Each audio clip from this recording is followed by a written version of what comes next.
శ్రీ గురుభ్యో నమః. సుజ్ఞాన దీపమను గురుగీతల నుండి ఈవేళ మనం 2వ అధ్యాయం 25వ శ్లోకాన్ని భక్తి శ్రద్ధలతో పరిశీలన చేసుకుందాం.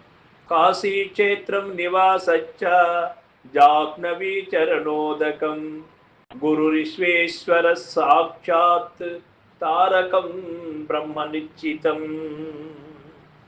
ఓ పార్వతీ, గురువే విశ్వేశ్వరుడుగాను ఆ గురుని నివాస స్థలమే కాశీ క్షేత్రముగాను ఆ గురువు యొక్క పాదోదకమే గంగగాను ఆ గురువుచే ఉపదేశింపబడి నిశ్చయమైన పరబ్రహ్మ జ్ఞానమే తారకోపదేశముగాను అగుచున్నది.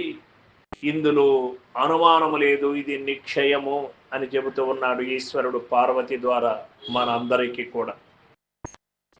ఇంకా మనకు ఏమి శ్రమ ఉన్నది?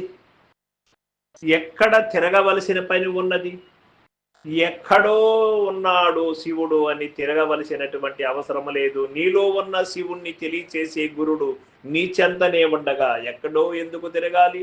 నీలోన శివుడు గలడు, నాలోన శివుడు గలడు, నీలోన గల శివుడు నాలోన గల శివుడు కొండపై నిలువగలడు, కోరితే శోకంబు బాపగలడు. అటువంటి శివుడు నీలోనే ఉన్నాడు. ఆ శివుని తెలియచేసే అటువంటి గురువే నీకు విశ్వేశ్వరుడు. ఆ గురుని స్థలమే నీకు కాశీ క్షేత్రము. ఇక మన వాళ్ళు అంటూ ఉంటారు, చేసిన పాపం పెట్టుకొని కాశీకి పోతే మాత్రం తీరుతుందా అనే పదాన్ని కూడా ఒకటి వాడుతూ ఉంటారు. కాశీ క్షేత్రములో నీకు తప్పు లేదు, కానీ ఆ కాశీ క్షేత్రమైనటువంటి పవిత్ర నదీ జలము గంగా అంతా కూడా గురువు యొక్క పాదోదకమే.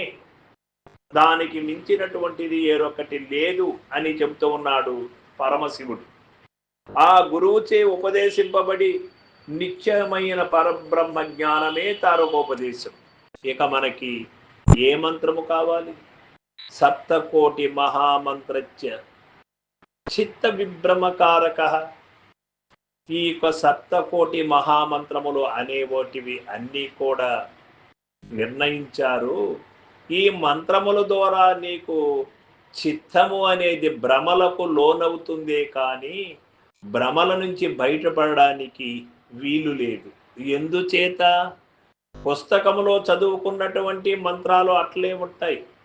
అట్లా కాకుండా మంత్రాలు గురుముఖత మంత్రాన్ని ఎరిగినటువంటి సచ్చిష్యుడు గురు మర్మాన్ని ఎరుగుతాడు.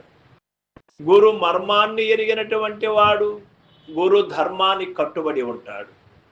గురు మంత్ర మర్మ ధర్మాల్ని ఎరిగినటువంటి వాడు ఎక్కడా తిరగవలసినటువంటి అవసరము లేదు.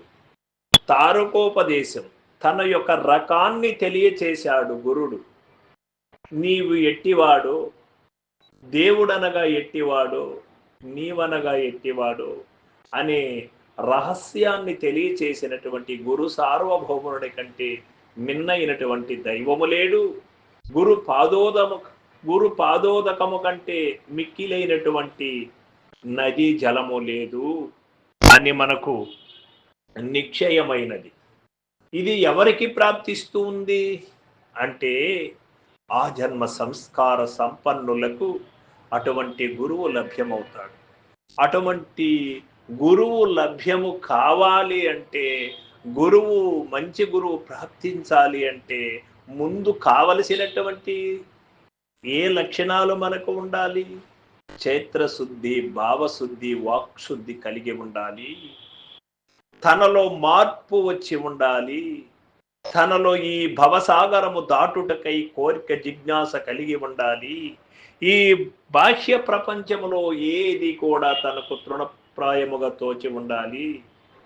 అటువంటప్పుడు నిజ గురువు తనంతటా తానే శిష్యునికి స్వాగతం పలుకుతుంది. ఇదే నిశ్చయం. సర్వం సద్గురుపాదార్పణమస్తు. జై గురుదేవ.